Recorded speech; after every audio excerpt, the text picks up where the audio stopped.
BSc part third के unit fourth में हम नेक्स्ट क्लास ले रहे हैं जिसमें इलेक्ट्रॉनिक कंपन संक्रमण की घूर्णन सूक्ष्म संरचना की बात करते हैं। इससे पहले हमने प्रोग्रेशन और कंपन संक्रमण की स्थूल संरचना का अध्ययन किया है। अभी हम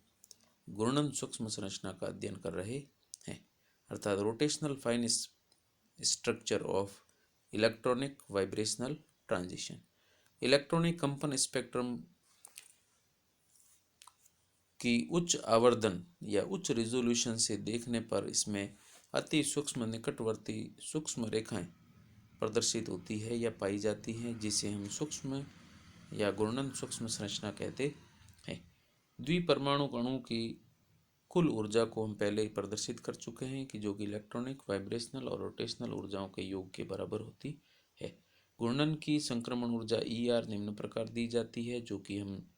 पहले पार्ट में पढ़ चुके हैं। ER इक्वल टू BJ×J+1×HC ऊर्जा के रूप में, और अगर HC का भाग दे दिया जाए तो तरंग संख्या के रूप में प्राप्त होगा BJ×J+1, जहाँ J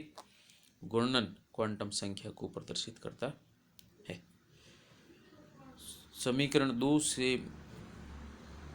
मान को समीकरण 1 में रख दिया जाए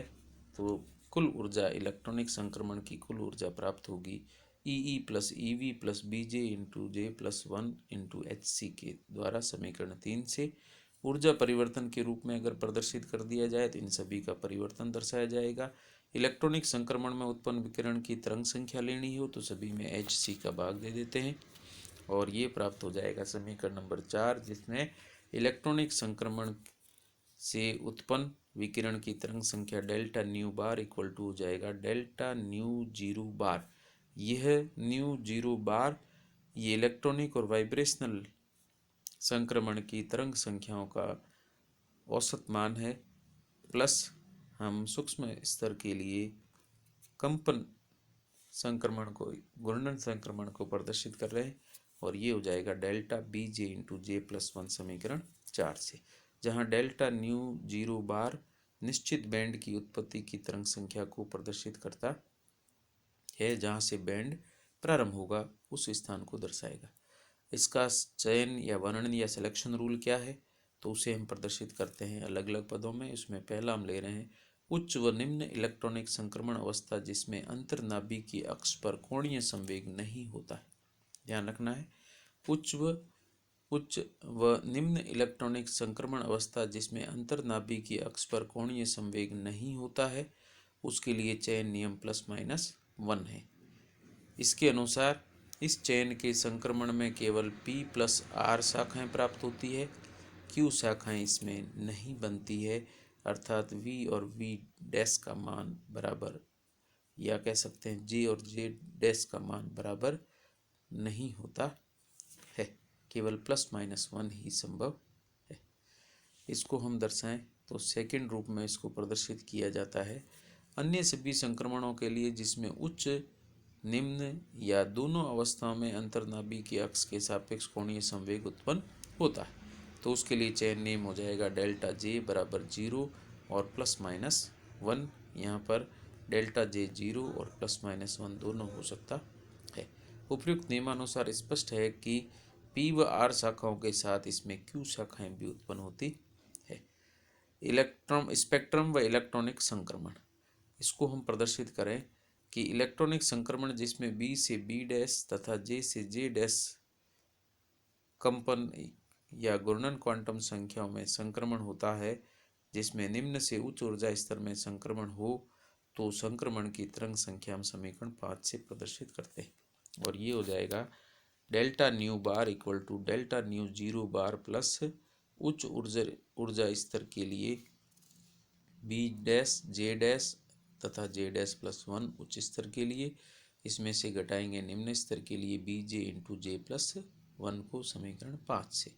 अब इनमें P शाखा के लिए अगर मान प्रदर्शित किया जाए तो डेल्टा J हो जाएगा -1, तो J हो जाएगा J'+1 के बराबर, और इसे हम प्रदर्शित करेंगे चूँकि डेल्टा न्यू बार P शाखा के लिए है डेल्टा न्यू जीरो बार में से हम घटाकर प्रदर्शित करेंगे b प्लस बी डैश के रूप में और जे डैश प्लस जे के रूप में, गुणनफल के रूप में, प्लस ब्रैकेट में B dash minus B bracket बंद और ब्रैकेट में जे डैश प्लस 1 का होल स्क्वायर समीकरण नंबर 6 से दर्शाया जाएगा, जहां उच्च घूर्णन स्तर जे डैश का मान 0, 1, 2, 3 आदि हो सकता है, जो और यहाँ पर जे डैश जे माइनस 1 के रूप में प्रदर्शित किया जाता है। पी शाखा के लिए डेल्टा जे प्लस 1 है, तो जे डैश का मान जे से एक अधिक अर्थात जे प्लस 1 के बराबर होगा। सेम उसी तरीके से समीकरण में इसके मान रख दिए जाए तो डेल्टा न्यू बार आर शाखा के लिए बराबर हो जाएगा delta nu 0 bar plus B dash bracket में गुणा ब्रैकेट में जे प्लस जे ब्रैकेट बंद प्लस ब्रैकेट में B dash minus B bracket बंद गुणा ब्रैकेट में जे प्लस 1 का होल स्क्वायर। ऊपर जे डैश था, यहाँ पर जे है और बाकी में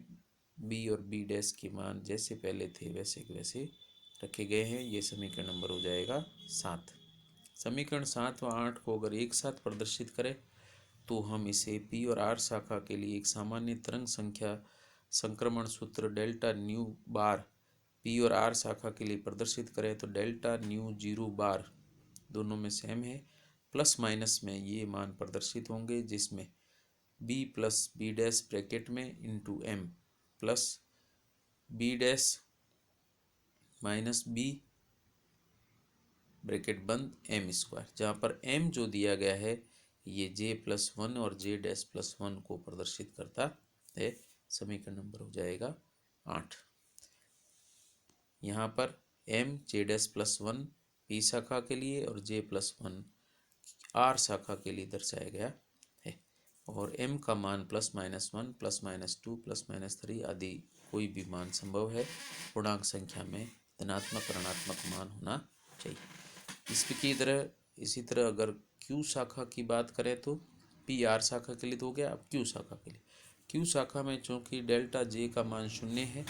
अर्थात जे जे डैश के बराबर है, तो ऐसी स्थिति में डेल्टा न्यू बार क्यू शाखा के लिए प्राप्त होगा delta nu 0 bar plus B dash bracket बंद into J plus B dash minus B bracket में इंटू जे का स्क्वायर, जहाँ जे 1, 2, 3, 4 आदि हो सकता है, लेकिन जे डैश जे के बराबर रहेगा जिसमें जे और जे डैश का मान 0 नहीं हो सकता है। तो यहाँ ध्यान रखना है 0 नहीं होगा क्यू शाखा के लिए जे का मान न जे डैश का मान, बाकी 1 से लेके अधिक कोई भी मान पूर्णांक संख्या में संभव है। अतः बैंड की उत्पत्ति पर कोई भी रेखा प्राप्त नहीं होगी, केवल पी और आर शाखाओं के लिए रेखाओं का निश्चित अंतराल युक्त स्पेक्ट्रम प्राप्त होता है। नेक्स्ट क्लास में हम फ्रैंक कोडॉन सिद्धांत, बहुत ही महत्वपूर्ण टॉपिक है और ये एग्ज़ाम में अक्सर पूछा गया है, इसलिए इसका अध्ययन हम नेक्स्ट क्लास के अंदर करते